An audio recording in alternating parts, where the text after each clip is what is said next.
गुजरात दंगों को लेकर बीजेपी के पीएम उम्मीदवार नरेंद्र मोदी के लिए आज का दिन बेहद खास है।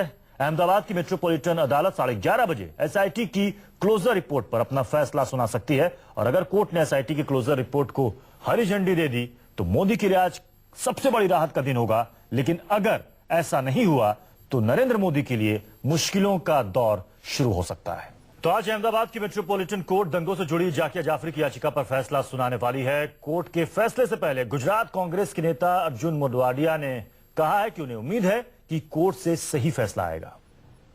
ये राघवन की जो एसआईटी है वो विक्टिम्स को आरोपी बनाने की बात थी। इतना गंदा आरोप एसआईटी विक्टिम्स पर लगाती थी कि दिल जल जाता था और जिस तरीके से वो एक्यूज को डिफेंड कर रहे थे, उसको सर्टिफिकेट दे रहे थे, वो शायद इंडियन जुडिशरी के हिस्ट्री में मैंने आज तक नहीं देखा है।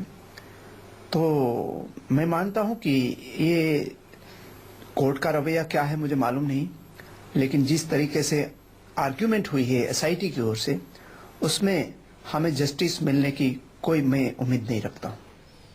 हालांकि कोर्ट का फैसला अभी आया नहीं है, लेकिन कांग्रेस की तरफ से नरेंद्र मोदी के खिलाफ तीर चलने लगे हैं। हमारे साथ मनीष कुमार हमारे संवाददाता इस वक्त जुड़ रहे हैं। मनीष, अगर कोर्ट का फैसला जाकिया जाफरी के पक्ष में गया, क्लोजर रिपोर्ट पर अगर कोर्ट ने सवाल खड़े किए तो जाहिर तौर पर नरेंद्र मोदी के लिए मुश्किलें बढ़ सकती हैं।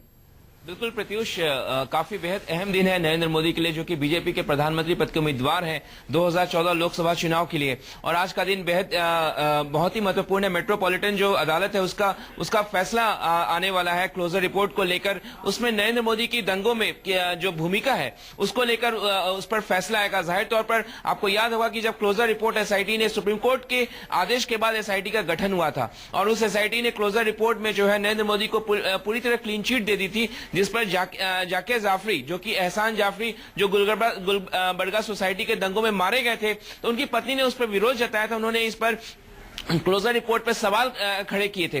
तो उसी के बाद अदालत में लगातार इस पर सुनवाई हुई और इस पर फैसला आएगा। 2 दिसंबर को जो है अदालत ने अपना फैसला सुरक्षित रख लिया था और आज उस पर पर्दा उठेगा और नरेंद्र मोदी के भाग्य का फैसला होगा।